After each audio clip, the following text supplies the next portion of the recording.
Joe, we appreciate you taking some time. I know it's been a crazy last 5 months, a lot of changes throughout the world, especially with the pandemic. When you think about all the changes, though, physically and logistically that have had to happen in order for us to get to this point on the brink of football in 2020, what stands out to you? What changes stand out to you the most?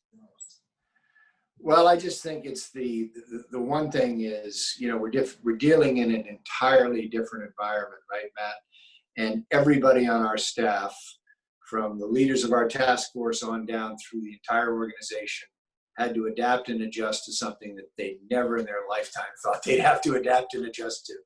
And so that, it's a slew of changes. There's nothing that I could single out other than everything basically changed, and everybody had to change how we were doing our business, things we needed to do to get players in for training camp, to get practices going, to get coaches up and running with virtual meetings, talking about getting fans in our stadium eventually, getting training camp going. I'm going on and on and on, right? Stuff that's basically a boilerplate issues for us now became completely different. So it was just a multitude of changes, and I'm really proud of the way everybody at the Broncos reacted and contributed to putting together a plan to get us all back safely and getting to playing football in 2020. You just mentioned the plan with COVID-19. Some of the players have documented their own struggles and battles, whether it be themselves personally or within their families, about dealing with the virus. When you think about the Broncos plan and the plan as a whole from the league, how confident are you that when those challenges do arise this season, that both the Broncos and the league will be up to the task? I've become more and more confident every day, and it's based on, the attention to detail that both the NFL and our guys and ladies that worked on this put into this entire process. And we've come up with, a lot of common sense protocols, a lot of complicated protocols and procedures. We've got, this, Matt, you walk around our facility, it's entirely different.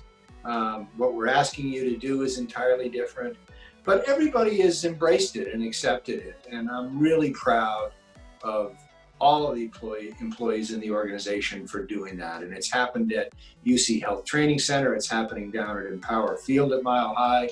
And just the fact that everybody came together and got on board and said, okay, this is different. This is what we're going to have to do.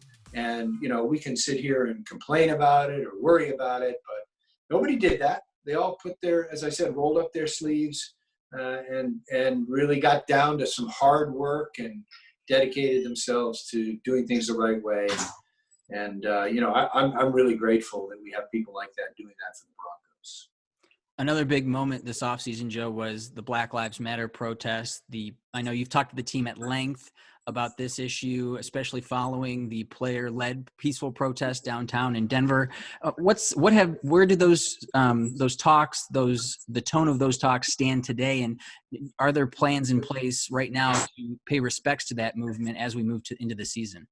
Yes, we have some platforms and some opportunities for players and people in the organization to get involved with here in our community in Denver. And if they want to do it outside of Denver, we're going to help them with that as well. We've emphasized that to them. We haven't had a lot of conversations since those meetings.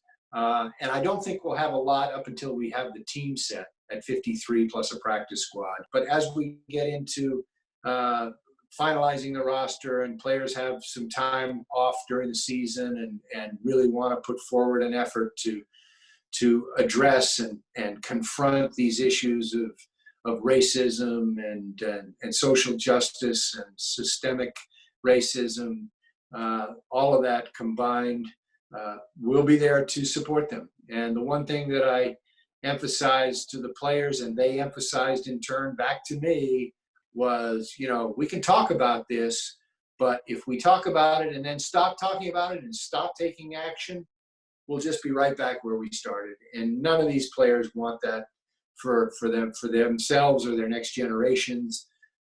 They want to see this addressed, and they want to be active in making a change, not just trying, but actually making a change. And I think we as a company in our position, in our industry, and what we stand for as an organization and as a league, the National Football League, we have an obligation to follow through on this and not let our foot off the gas.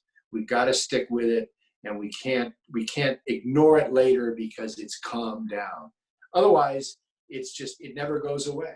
And so we have to just keep taking steps and keep coming up with platforms and ideas and giving players a voice to make to actually bring on some constructive change to issues that have been confronting our players and confronting society for years. It's an important issue, to be sure. I know it's forefront of a lot of the Broncos fans' minds here in the offseason. Another thing I know that you've been faced with when you interact with Broncos fans is the big question of, how am I going to be able to watch the game this year? Will there be fans in the stands? I know I've gotten that question myself a couple of times. When you think of, and I know the situation is fluid, but when you think about the talks that you've had with Governor Polis, Mayor Hancock, how often are you meeting with those state and local representatives, and what have those talks been like? Well, Brittany's been in touch with them through a lobbyist that we've used, and I've had a few conversations with several people at the governor's and the office and the mayor's office. So have others in our organization. We're completely in the loop on everything that they're doing, they're trying to attain. And, we share with them the same outlook, the same perspective, and that is, whatever we do, it's going to have to be safe. And we cannot put people at risk with this virus. We can't do that. So I said, I don't know what the landscape looks like for fans in the stands, but I know we're not going to open it up and run the risk of having people come down with the virus, get sick, put it on others, things of that nature. We just can't afford to do that. So I can't forecast what crowds are going to look like if and when they'll be in the building. I hope we can do it. I really do, Matt, because I have heard from a lot of people that want to come to the games, and I'm sure you have as well. And I respect that. And you want to take care of one of the, probably, in my opinion, the best fan base in the National Football League. And, our research is showing us that among any fan base, no fan base wants to come back to games more than the Denver Broncos fan base. And that's all of our season ticket members and everybody else. And so I can't tell you, it's tough not to be able to think about opening up against the Titans in front of a full crowd, but that's probably the way it's going to be. And as soon as we can get as many as we can get in, that's what we'll do, because they deserve it. They're the lifeblood of the franchise. Players are returning. We've seen the photos of guys walking in. We saw the rookies yesterday. Does it give you hope seeing the players come back? What type of emotions do you get when you see, Dalton Reisner walking in or Bradley Chubb returning to work? I know Bradley's been in the building for a while, but guys like Drew Lock coming in this week. What type of emotions go through you when you see those guys return? I'm excited. I am. I'm excited, and they're young guys who love to play football, and I just look forward to seeing them out on the field. I'm going to come stand and watch practices and stay far, far away. I don't want to inject myself into anything because I don't need to, and I think the less people we have putting anyone at risk is important. So I'm going to abide by those guidelines as we've been asked to do. But it's just fun to see him back and know that there's a future for football here with the Broncos. And it will serve as a relief for people every week when we play games. I do believe that. It'll serve as a good form of entertainment and something that gives them joy, gives them a little hope, something that distracts them from the everyday grind that this virus has put upon them. So I'm excited to see them back, and I'm excited to see us playing games here come September. Well, Joe, I really appreciate you taking some time with us today. Hopefully I will see you soon at a safe distance. I'll have my mask on. I promise next time we're back in the building. Way to go, Matt. Thank you. Thanks for your time.